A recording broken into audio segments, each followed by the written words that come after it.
Prince Harry's Invictus Games Foundation has released a statement paying tribute to the Duke's grandfather Prince Philip after he tragically passed away. The foundation, which uses sport to help wounded and sick armed services personnel and veterans, said it received the unfortunate news with great sadness. Despite stepping down from royal duties last year, Harry remains patron of the group.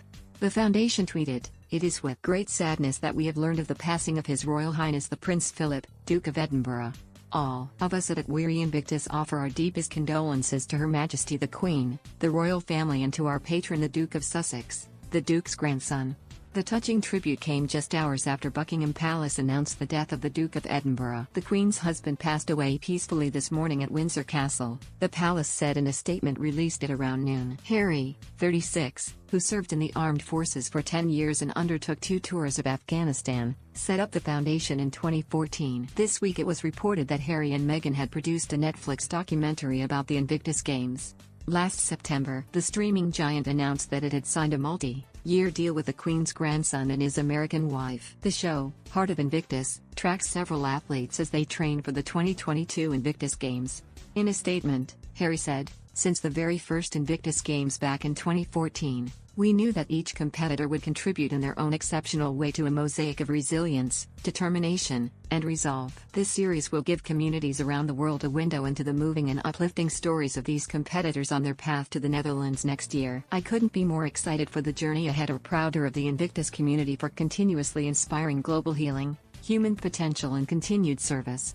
It is not yet known if the Duke and Duchess of Sussex will return to the UK for the funeral. Reports suggest Harry is likely to be among the small number of mourners allowed at Philip's funeral.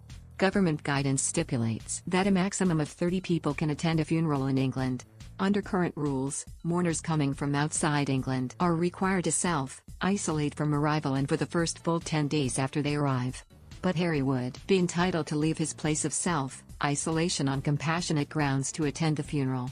He could also be released from quarantine if he gets a negative private COVID test on day 5 under the Test to Release scheme. Harry may choose to fly back from California alone as Meghan, 39, is heavily pregnant with their second baby. In their bombshell interview with TV host Oprah Winfrey, broadcast last month, Meghan said she was due in the summertime.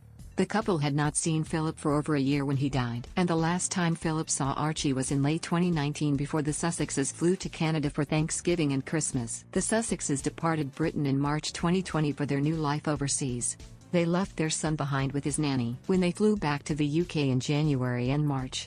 If Harry chooses to jet in from his new home in Santa Barbara, California, it would be the first time he would come face-to-face with members of his family following his Oprah tell-all. In the interview, the Sussexes accused an unnamed member of the royal family of making racist comments about the skin color of Archie. Harry later told Oprah that the person who made the remarks was neither the Queen nor Prince Philip.